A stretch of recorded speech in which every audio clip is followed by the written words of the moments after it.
et bienvenue à tous ceux qui nous écoutent aujourd'hui. On a un épisode vraiment spécial. On reçoit Simon Côté, qui est directeur général à l'Aube-Rivière. Donc, ça nous fait grandement plaisir d'avoir ce sujet-là aujourd'hui. On parle pas tellement de cybersécurité, mais d'autres choses vraiment pertinentes. Donc, merci de vous joindre.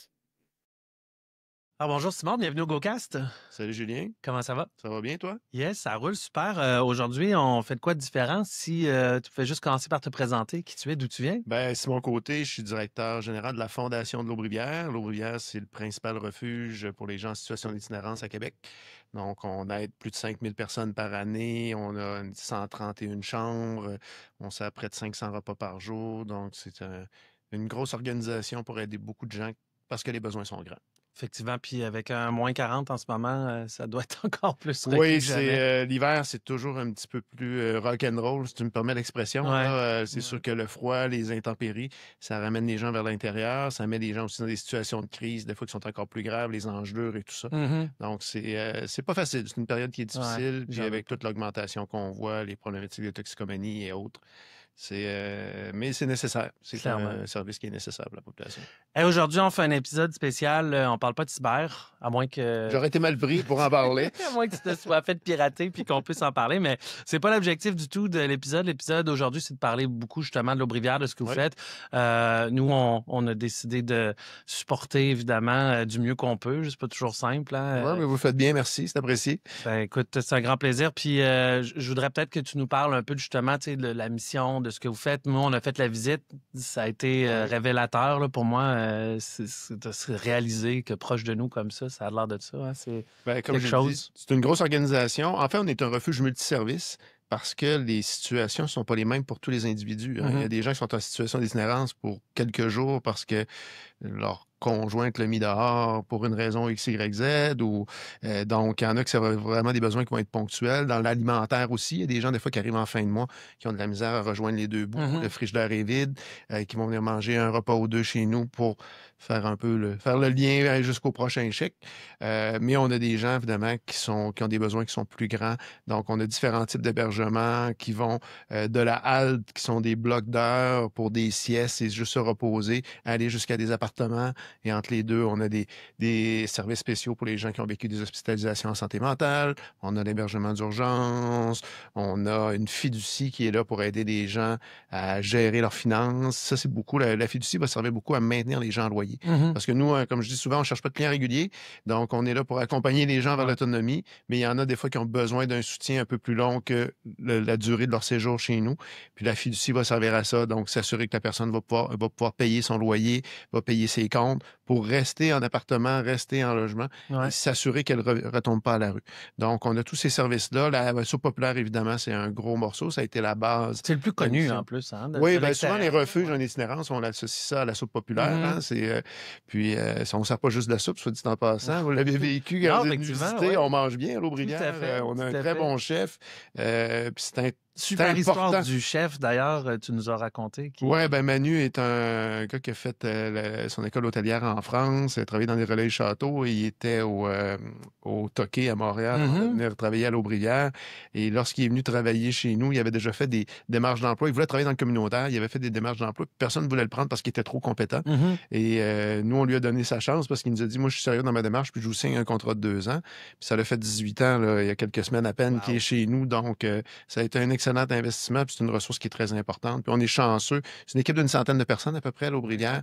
Donc, c'est beaucoup de monde, beaucoup d'intervenants, puis des gens de cœur. Là, c'est pas facile de travailler avec des gens en crise, des gens c'est un choc, hein, c'est... Ah oui, c'est presque...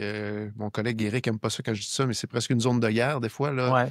Surtout ces périodes-ci. Là. On l'a vu, tu nous as fait faire une super visite. Moi, j'ai adoré d'ailleurs la façon dont tu fais la visite. On part d'en haut, puis on descend. C'est vers la fin qu'on a le choc un peu plus, le day-to-day de ces gens-là. Simon, t'es passé de où à là? Comment? J'ai un parcours quand même atypique. Moi, j'ai lâché l'école jeune. Je suis retourné sur les bancs d'école dans le courant de la vingtaine pour finir avec un bac en administration marketing. OK. J'ai travaillé pour TELUS, j'ai travaillé en agence de pub, j'ai travaillé pour Apple. Et en parallèle de ça, je me suis impliqué sur des conseils d'administration d'un organisme à Québec qui s'appelle le Piolet, qui est une entreprise Ouais. d'insertion pour les jeunes. Notamment, je suis également sur le conseil d'administration du Festival Ville de Lévis. Et ces contacts-là ont fait en sorte qu'à un moment donné, j'ai une proposition pour aller gérer une fondation qui était la Fondation Le Grand Chemin. C'est des centres de dépendance pour ados. OK. J'ai été là pendant quelques années, presque 9 ans. Et à un moment donné, l'Aubrivière m'a levé la main, m'a dit, écoute, on cherche Ouais. quelqu'un pour prendre le relais.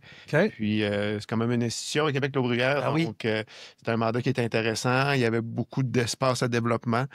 J'ai un conseil d'administration qui a une vision business. C'est des gens d'affaires, beaucoup qui sont autour de la table. Ouais. Donc, je trouvais ça intéressant de pouvoir justement faire un peu d'entrepreneurship là, au sein de l'organisation. Puis là, vous avez déménagé il n'y a pas si longtemps. Ça va faire 4 ans 4 ans. en avril qu'on est dans notre nouveau bâtiment. Bâtisse toute neuve encore. Bâtisse 4 toute étages. neuve, développée selon nos besoins, en collaboration avec des ingénieurs, architectes puis nos équipes d'intervention. C'est un outil de travail, en fait.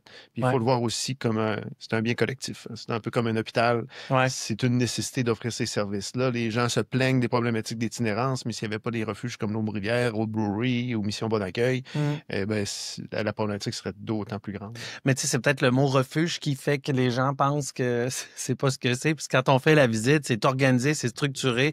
On parlait de 4 étages tantôt, avec chacun une fonction puis une raison. Puis Je vais te corriger, on a 7 étages. 7. Oui, c'est 7 étages. Mais effectivement, chacun des étages a une fonction. Puis comme je vous l'avais expliqué dans la visite, les étages sont faits que tu pars du premier plancher et tu gravis les échelons Mhm. vers ton autonomie, vers un rétablissement. Donc, tout a été pensé. Puis, une chance qu'on a cet outil-là aujourd'hui parce que il y a 4 ans, la crise était beaucoup moindre qu'elle est aujourd'hui. Mhm. Là. On est presque à 100 d'augmentation. On est un peu plus que 100 d'augmentation sur le nombre de couchés au cours des 6 dernières années. OK. Donc, c'est immense. Oui, effectivement. Puis là, on s'est connus, je pense, par la Chambre de commerce. Si Au je me tournoi trompe de pas. golf, Tournoi de golf, ouais. tournoi de golf, ouais. Moi, j'aime ces rencontres-là. On se voit une fois, puis après, c'est comme... ça fait bizarre, mais love at first sight, là, c'est comme... Il y a quelque chose, ça Oh, oui. clique avec Simon, tout ça. Puis tu nous as parlé du gala. Si tu pouvais peut-être parler... Oui, de ben ça en aussi. fait, moi, mon travail, c'est d'amener des sous pour la pérennité de la mission, s'assurer qu'on soit capable d'offrir des services. Puis la Fondation contribue à peu près au tiers du budget d'opération de la maison, donc c'est Mhm. quand même considérable. Donc, nous, on a un bon soutien de la population, mais on avait une fondation qui ne faisait plus, par exemple, d'activités bénéfices, qui avait peu de contact avec les entreprises, quand même un certain contact, mais il y avait un développement à faire de ce côté-là. Puis on voulait refaire un événement bénéfice, puis on voulait sortir Différent. un peu des Ouais. cadres, puis avoir quelque chose qui était significatif aussi par rapport à notre cause. Puis, de par la bande, j'ai un membre de mon conseil d'administration qui connaît bien Robert Lepage du Diamant Mhm. et qui m'avait nommé dès le départ. Il dit Robert aimerait ça qu'on fasse quelque chose au Diamant un jour.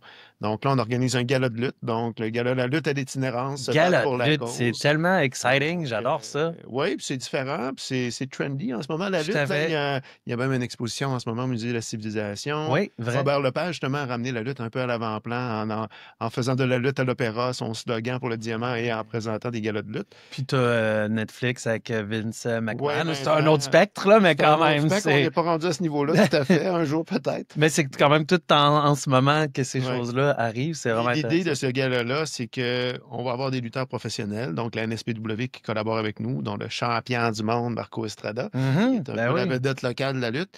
Mais aussi, on a des gens d'affaires qui vont enfiler le speedo en lycra pour monter dans le ring. Ben oui, on C'est a... un défi pour eux de faire ça. Puis c'est une façon d'un peu d'illustrer le défi qu'est l'itinérance, le Ouais. combat que représente l'itinérance. Ouais, OK, l'image est quand même assez forte. C'est vraiment intéressant. C'est réfléchi, ça paraît que Ben, de l'énergie. on est content du concept Ouais. et on est content de la réponse qu'on reçoit jusqu'à maintenant.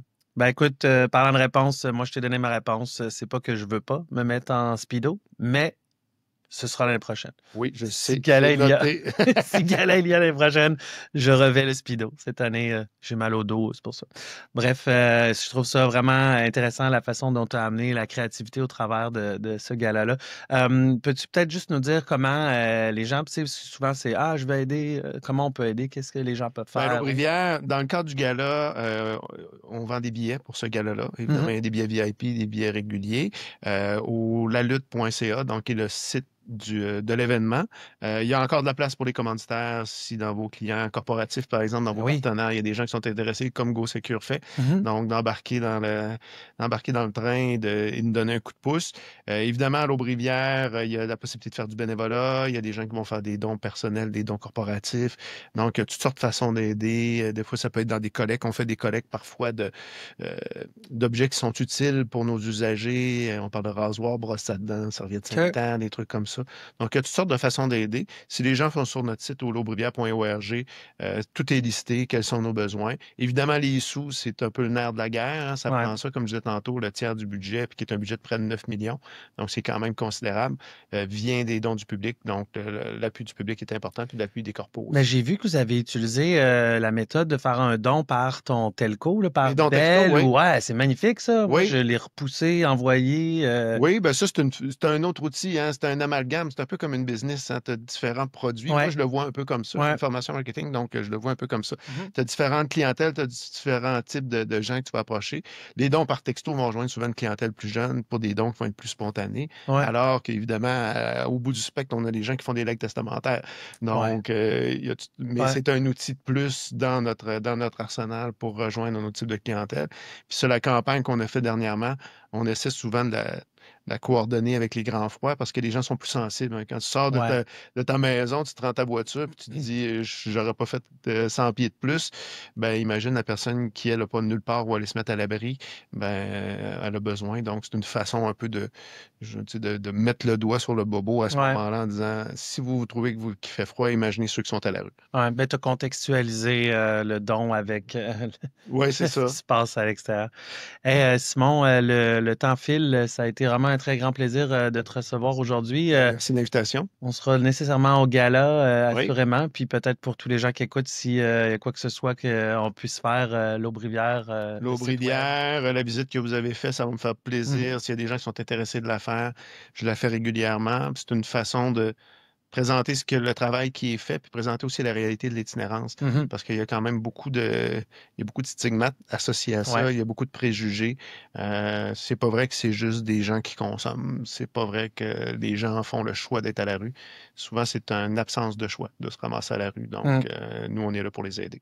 Merci de faire ce que tu fais. Puis, merci, Julien. Merci de nous soutenir. On sera là. Super. Merci.